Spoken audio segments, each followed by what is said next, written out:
Hi, my name is Rob Miller, and I'm an associate here at Kessler Solomiany.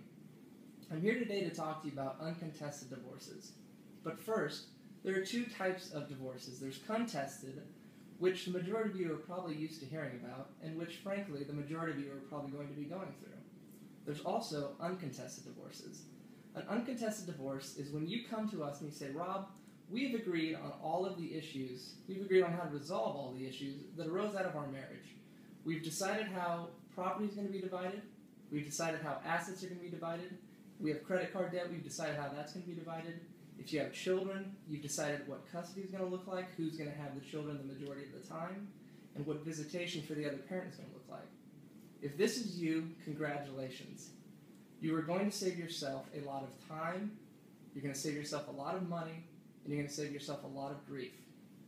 But are you truly uncontested? Before you come to us, I want you to think about the following issues. Have you decided what property division is going to look like? Who's going to get the house? Who's going to get the boat? Who's going to get the cars? Have you decided what the division of assets are going to look like? Do you have bank accounts? If so, how are those going to be divided? Do you have stocks? How are those going to be divided?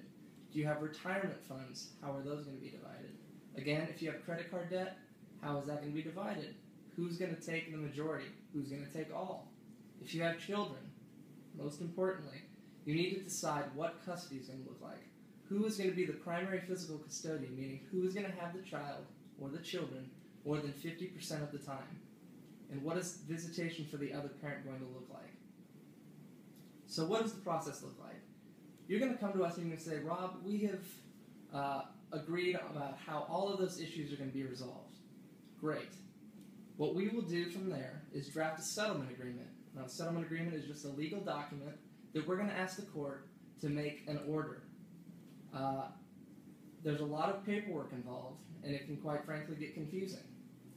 We will draft the settlement agreement, send it to your spouse, have them sign it, and file all the necessary paperwork with the court, including a complaint for divorce. From there, if everything remains uncontested, you will have a hearing within 30 days. From there, you will officially be divorced, and you will live under the settlement agreement terms. Now, you may ask, what do the fees look like? If you have children, if children are involved, the fees are probably going to be a little bit higher because there's more paperwork involved. But we invite you to look at our website for those fees, and thank you very much.